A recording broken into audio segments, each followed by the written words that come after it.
સાવરકુંડલામાં gas cylinder blast, એક વ્યક્તિ ગંભીર રીતે દાઝ્યા। સાવરકુંડલા શહેરની નાગનાથ સોસાયટીમાં આજે બપોરે એક ગેસ સિલિન્ડર ફાટવાની ગંભીર ઘટના બની હતી। શહેરના જાણીતા ગેરેજ સંચાલક ઇન્દ્રકાંતભાઈ જોશી ઉર્ફે જોશીદાદાના ઘરે બપોરે અંદાજે 4:25 પર રસોઈ બનાવતી વખતે અચાનક ઇન્ડિયન ગેસનો સિલિન્ડર ધડાકાભેર ફાટ્યો હતો।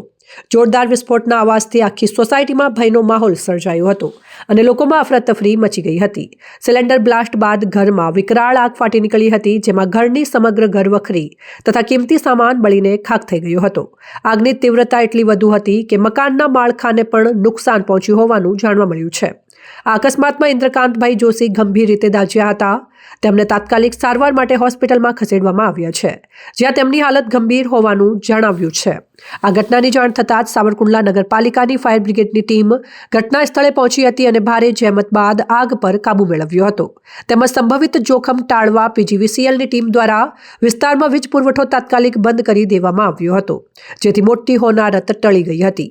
આ બનાવની ગંભીરતા જોતા ઇન્ડિયન એરો ગેસ એજન્સીના બબ્બા શેઠ પણ ઘટના સ્થળે દોડી આવ્યા હતા અને પરિસ્થિતિનું નિરીક્ષણ કર્યું હતું। હાલ સિલિન્ડર બ્લાસ્ટના ચોક્કસ કારણો જાણવા માટે સંબંધિત તંત્ર દ્વારા વધુ તપાસ હાથ ધરવામાં આવી છે।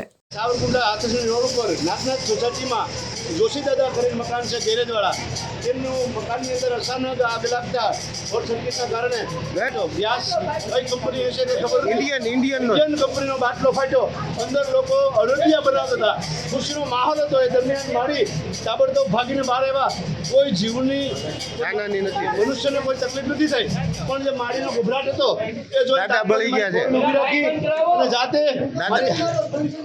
તમારા મિત્ર પાંડેજી અને આજુબાજુના એરિયાવાળાએ તાત્કાલિક ડોલુથી લઈ અને આ આગને બુઝાવવાનો પ્રયાસ કર્યો।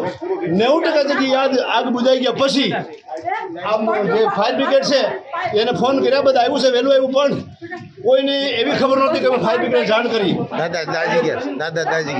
દાદા પોતે જે મારા મકાન માલિક છે એ પણ દાઝી ગયા છે। આવી ઘણી નુકસાની છે, એટલે ઇન્ડિયન ગેસવાળાને વિનંતી કે તમારું કામ નબળું છે એ સાબિત થાય છે અને ફાયર બ્રિગેડને તાત્કાલિક આવવું જોઈએ। જાણ કરી છતાંય થોડુંક લેટ થયું। હવે આ સમયે